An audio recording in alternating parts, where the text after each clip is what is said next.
José Orlando, felicitaciones primero por el libro.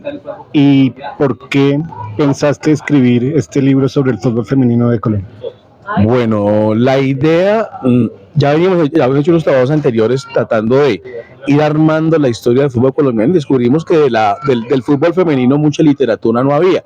Entonces fue en parte iniciativa mía, pero más iniciativa de Cindy, de nuestra editora de Intermedio, que fue quien planteó la idea, y luego nos sentamos a trazar una línea de trabajo pensando tomar como punto de partida el año 91, que fue el primer torneo nacional. Pero en la investigación del libro descubrimos que ahí hacia atrás hay 40 años de historia.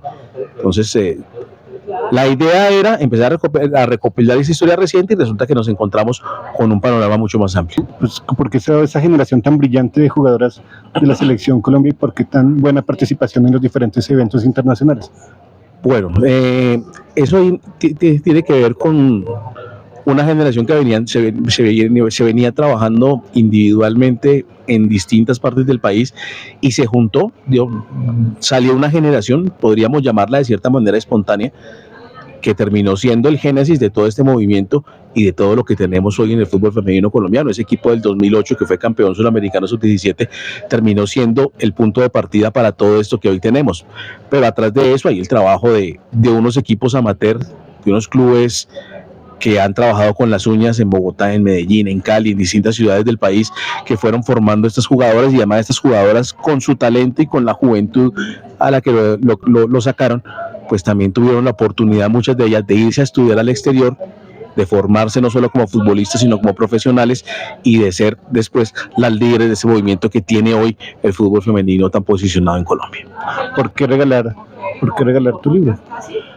Bueno, yo diría que porque es una manera sencilla de contar una historia que algunos la conocen, pero que en su mayoría no saben por qué el fútbol femenino llegó hasta acá, porque el fútbol femenino ha tenido quizás más logros que el masculino, como en menor tiempo que el masculino consiguieron cosas que los hombres se tardaron mucho en conseguir: una Copa Libertadores, un Suramericano, una medalla de oro panamericana, igualar la actuación del masculino en los cuartos de un mundial.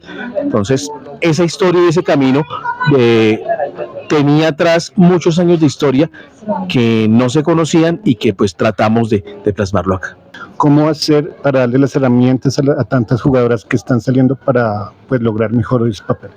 Bueno, hay varias cosas que pienso yo todavía están en pañales y hay que ir construyendo. Primero, que haya una competencia nacional mucho más grande a nivel de clubes y a nivel de ligas departamentales, que la liga profesional, donde ya están las que ya son jugadoras hechas y ya formadas, tengan también una competencia mucho más larga, que no sea de 3-4 meses, sino que sea, obviamente con las limitaciones que hoy tiene el calendario internacional en cuanto a clubes, pues eso también limita un poquito, pero también debería ser mucho más amplio en ese sentido. Y sobre todo, darles las herramientas para que ellas también puedan ir creciendo, no solamente como jugadoras, sino en su formación personal. ¿Cuáles han sido las mejores jugadoras de Colombia que usted ha visto? Las que yo he visto, bueno, sin orden específico, yo incluiría a Yoley Rincón, a Catalina Usme, a Natalia Gaitán, que está por aquí, a las hermanas Ariza, bueno, de la generación moderna, Mayra Ramírez, a Linda Caicedo, a Ana María Guzmán, que me parece una extraordinaria, y a Catalina Pérez. ¿Cómo hacemos para mejorar la calidad de nuestro fútbol y tener mejor competencia internacional? Nosotros tenemos varias desventajas con respecto a otros países, contando solamente el área. Hablando de Sudamérica, con Europa obviamente estamos años luz, pero con Sudamérica y con las potencias, sobre todo con Brasil, estamos en desventaja. Primero, por un calendario demasiado atiborrado. Brasil también lo tiene, pero está mejor repartido.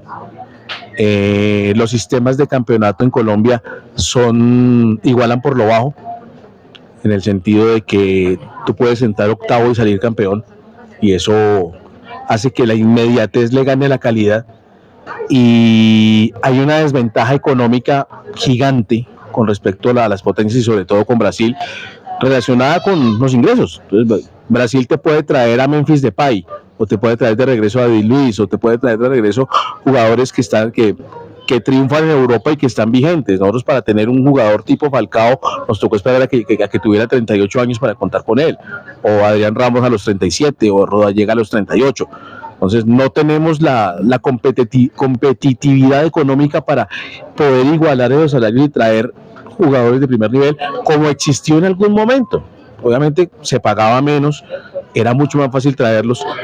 En su momento se trajeron piratas como en los 50, en su momento se trajeron con dinero de dudosa procedencia como en los 80. Hoy no creo que haya el músculo económico para nivelar eso, y hay que buscar la manera de encontrar una fuente de ingresos que permita no igualarlo de Brasil, porque es imposible, pero sí tratar de tener un mejor ingreso.